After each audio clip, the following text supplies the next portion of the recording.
Hare Krishna. Hare Krishna. So we're back home in jolly England. And continuing our reading from the Srimad Bhagavatam. Where are we? Canto 4, Chapter 10, Text 1. So starting a new chapter, and the chapter is entitled Dhruva Maharaj's Fight with the Yakshas. Okay, so it's going to be a quick move from being a 5-year-old boy and getting an entire planet to yourself to fighting with some yakshas. So let's see what happens. Om Namo Bhagavate Vasudevaya. Om Namo Bhagavate Vasudevaya. Om Namo Bhagavate Vasudevaya. Text 1. The great sage Maitreya said, My dear Vidura, thereafter Dhruva Maharaj married the daughter of Prajapati Sisumara, whose name was Brahmi, and 2 sons named Kalpa and Vatsara were born of her. Purport. It appears that Dhruva Maharaj married after being installed on the throne of his father, and after the departure of his father to the forest for self-realization. It is very important to note in this connection that since Maharaj Uttanapad was greatly affectionate towards his son, and since it is the duty of a father to get his sons and daughters married as quickly as possible, why did he not get his son married before he left home? The answer is that Maharaj Uttanapad was a Rajasi, saintly king. Rajarishi. Raja. Okay, Rajarishi. Rajarshi. Saintly king. Although he was busy in his political affairs and duties of government management, he was very anxious for self-realization. Therefore, as soon as his son Dhruva Maharaj was quite worthy to take charge of the government, he took this opportunity to leave home, just like his son, who without fear left home for self-realization, even at the age of 5 years. These are rare instances from which we can see that the importance of spiritual realization is above all other important work. Maharaj Uttanapad knew very well that to get his son Dhruva Maharaj married was not so important that it should take preference to his going away to the forest for self-realization. Interesting. In what way? To paint Maharaj Uttanapad as a saintly monarch. No, I'm not trying to be offensive or anything. Okay. Because that's, in terms of this pastime and having, read about it before, it's interesting, the focus tends to, when you have with these pastimes, on the first part of it, where his Dhruva Maharaj's stepmom is cruel to him with words, and the father doesn't say anything, he's upset but he doesn't say anything, and the son leaves, he's so young. So it's interesting, you don't always remember or focus on what's going on after the pastime. Excuse me. Bless you. So then now it's been suggested or informed or whatever that Maharaj Uttanapad is very saintly. I guess I also didn't feel that from the first part of the pastime, because what underlines all these pastimes is Krishna's will or Krishna's Leela. Because some of them are quite horrible, really, when you think about what happens to people, Pandavas or whoever, actually all of them in one sense, but there's always a lesson to learn. It's Krishna's will and pastime, and okay. So there's many lessons in this, as we saw when we were reading, really nice ones about surrender to the Guru and renunciation and all. It's very nice ones, but okay.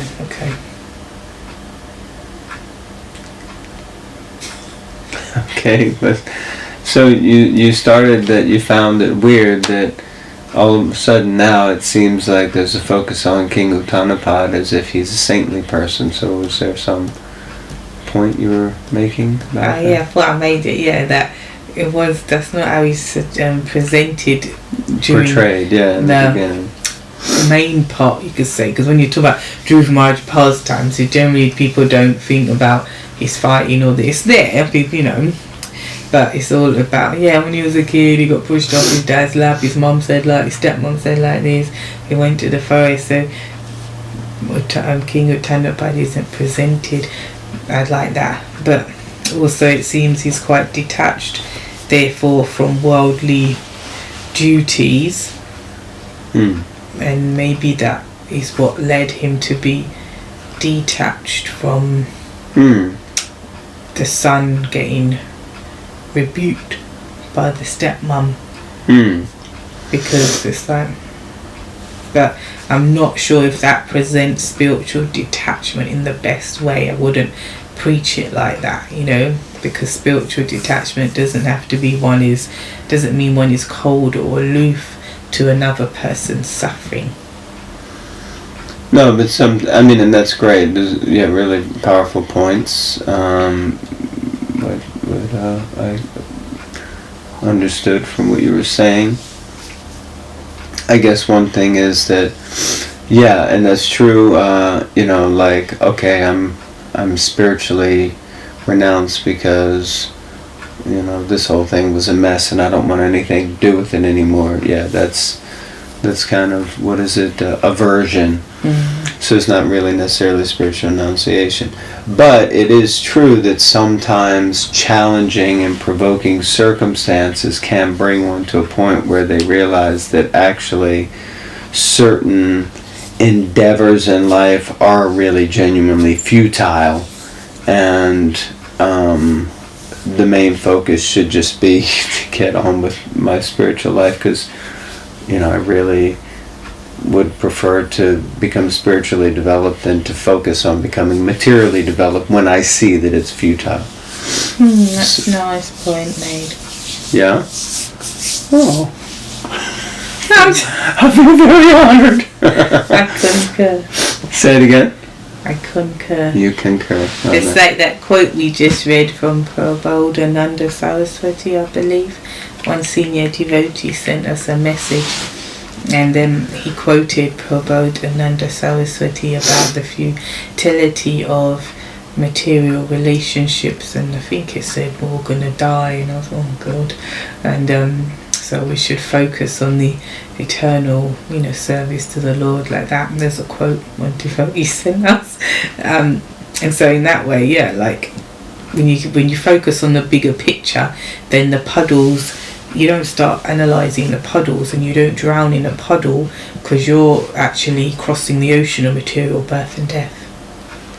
Yeah, there's also the statement from, I think Prabhupada uses it in the Gita, in the Apichit Sudaracharu verse, where he says that the spots on the moon don't stop the moon from, disseminating moonlight, moonshine.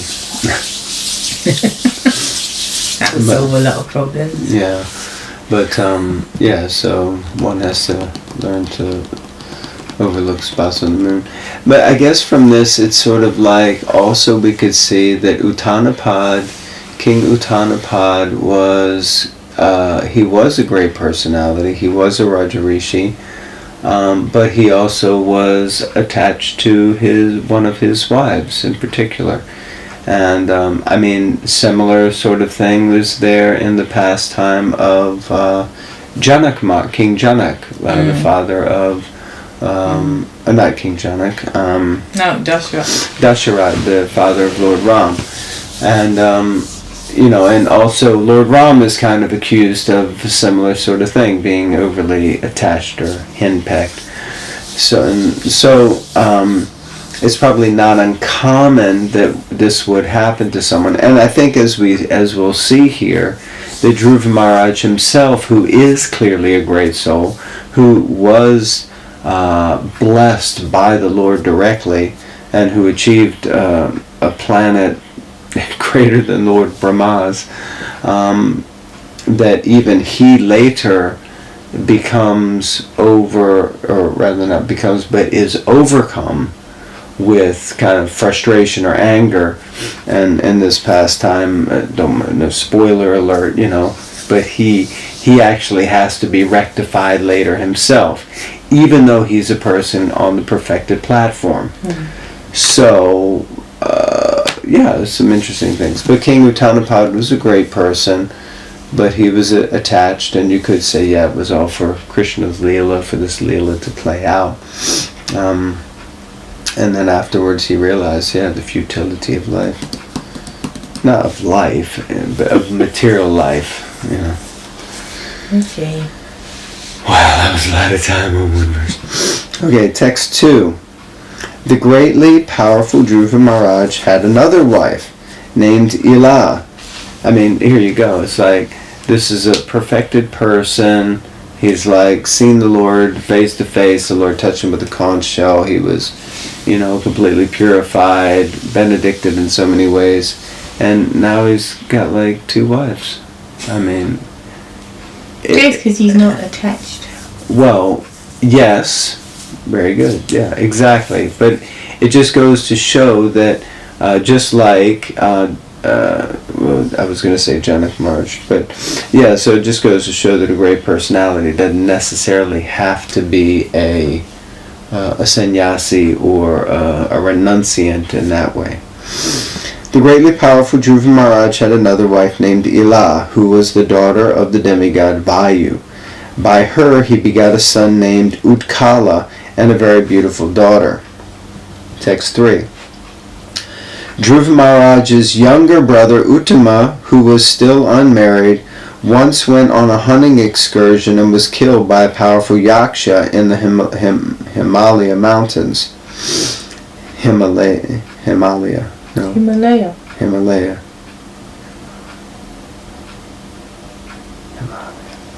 Yeah.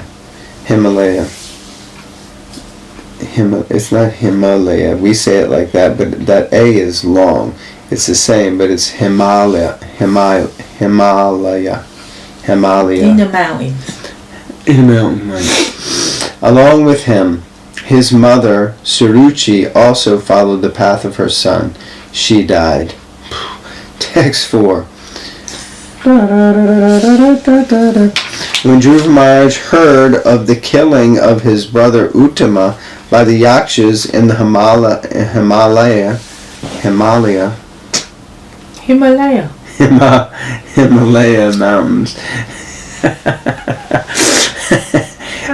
making a mountain out of a molehill.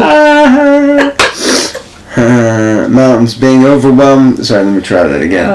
When Dhruva Maharaj heard of the killing of his brother Uttama by the yakshas in the Himalaya mountains, being overwhelmed with lamentation and anger, he got on his chariot and went out for victory over the city of the yakshas, Alakapuri. Purport. Dhruva Maharaj is becoming angry, overwhelmed with grief, and envious of the enemies, was not incompatible with his position as a great devotee. There you go. It is a misunderstanding that a devotee should not be angry, envious, or overwhelmed by lamentation. Very, very powerful. Dhruva Maharaj was the king, and when his brother was unceremoniously killed, it was his duty to take revenge against the yakshas from the Himalayas. Now, this, I have highlighted this in my book from previous readings, because this for me is one of those statements that, just goes to show that it's not that when we become a devotee, and even when you become a pure devotee or a Mahabhagavat, which of course Dhruva Maharaj is a Mahabhagavat, that you do not exhibit emotion, and it's not that you just are like a floating angel with wings and everything is like because here we see that due to his position, or the same thing with Arjuna, he went on to kill so many people for Krishna in the Battle of Kurukshetra. so he still had to act in his position according to his nature. So here you see that it is a misunderstanding, Prabhupada says, that a devotee should not be angry, envious, he says envious, or overwhelmed by lamentation. We hear, of course, lamentation. What's the verse? I'm not going to remember it now. But anyway, lamentation. Lamentation is something to be avoided, obviously. Anger, envy, and lamentation are certainly all to be avoided. But in general, we can see that if circumstances provoke that, then these emotions can be used in the service of the Lord, or they can be recognized as something bona fide to represent a certain situation. Just like if one is hungry, one may get hangry if they don't eat timely, and then that's to be expected. Okay. Text 5. Dhruva Maharaj went to the northern direction of the Himalaya range. In a valley he saw a city full of ghostly persons who were followers of Lord Shiva. Purport. In this verse it is indicated that the Yakshas are more or less devotees of Lord Shiva. By this indication the Yakshas may be taken to be the Himalayan tribes like the Tibetans. Interesting. Interesting.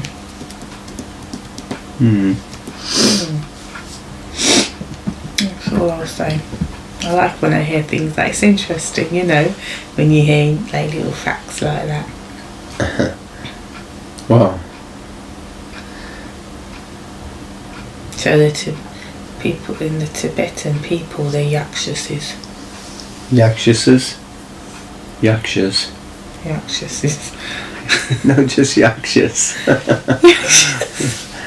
Yakshas. That's the way it's spelled. Yakshas.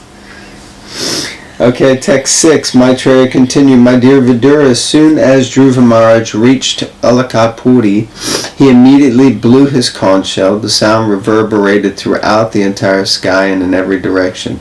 The wives of the Yakshas became very much frightened. From their eyes it was apparent that they were full of anxiety. Text 7. O hero Vidura, the great powerful heroes of the Yakshas, unable to tolerate the resounding vibration of the conch shell of Dhruva Maharaj, came forth from their city with weapons and attacked Dhruva. Text 8. Dhruva Maharaj, who was a great charioteer and certainly a great bowman also, immediately began to kill them by simultaneously discharging arrows. 3, count them 3 at a time. Text 9. When the heroes of the Yakshas saw that all their heads were being thus threatened by Dhruva Maharaj, they could very easily understand their awkward position, and they concluded that they would certainly be defeated. But as heroes, they lauded the action of Dhruva. Lauded. Praised. I like that word. Yeah, praised. It's like applauded, but we say applauded. But like that. Purport. The spirit of fighting and a sporting attitude is very significant in this verse. The Yakshas were severely attacked. Dhruva Maharaj was their enemy, but still, upon witnessing the wonderful heroic acts of Maharaj Dhruva, they were very pleased with him. This straightforward appreciation of an enemy's prowess is a characteristic of a real Kshatriya spirit. Yeah, very nice.